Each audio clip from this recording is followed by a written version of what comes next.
రామాయణ యుద్ధంలో లక్ష్మణుడికి ఇంద్రజిత్ బాణం తగిలి గాయపడ్డాడు. రాముడు ఎంతో నిరాశతో కృంగిపోయాడు.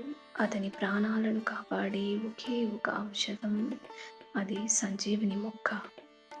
రాముడు హనుమంతుడి వైపు తిరిగి, హనుమా, సరిహద్దులపై ఉన్న సంజీవిని మొక్క తీసుకుని వచ్చి లక్ష్మణుణ్ణి రక్షించు హనుమా అని చెప్తాడు.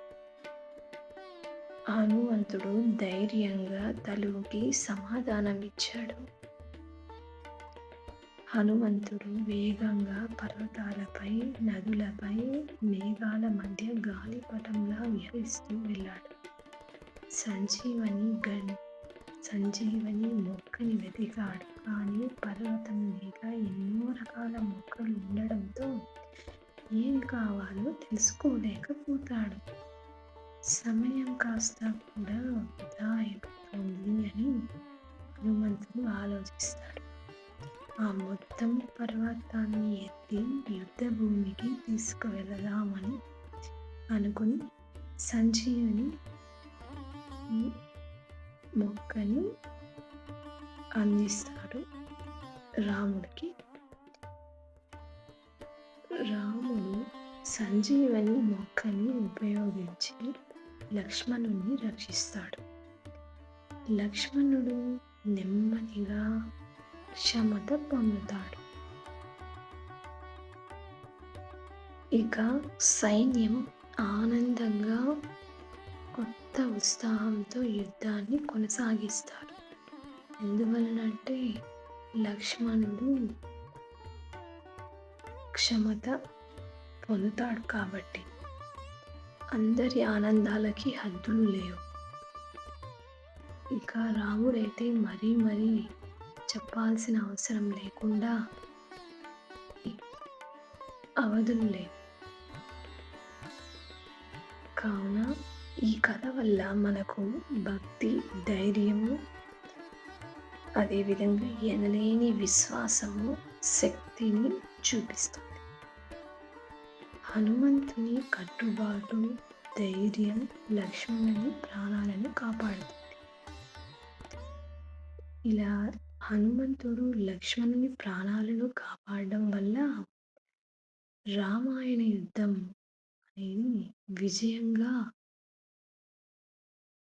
కొనసాగుతుంది. అదేవిధంగా రామాయణ యుద్ధం విజయానికి కూడా ఇది ఒక కారణం కావచ్చు. మరిన్ని పురాణాల కోసం మా ఈ ట్రెండింగ్ ఇషాంత్ అండ్ సోను ఛానల్ని ఫాలో అవ్వండి. అదేవిధంగా లైక్ చేయండి, షేర్ చేయండి, సబ్స్క్రైబ్ చేయండి. రామ నామ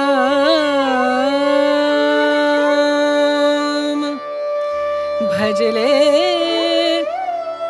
రామ నామ సుఖధామ భజలే, రామ నామ సుఖధామ భజలే, రామ నామ सुखधाम।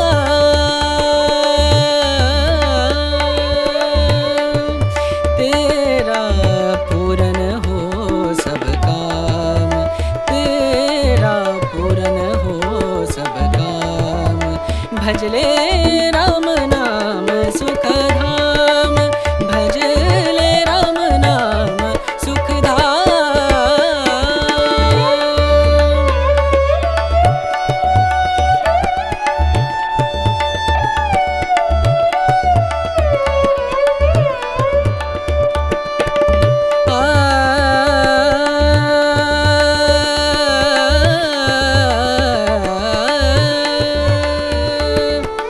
संत समागम, संत समागम, संत समागम, संत समागम करे निरंतर, संत समागम करे निरंतर, जग से हो उपरात, जग से हो उपरात, ब्रह्मानंद परम पद पावे, ब्रह्मानंद ब्रह्म मन होवे निष्काम मनवा मन होवे निष्काम भजले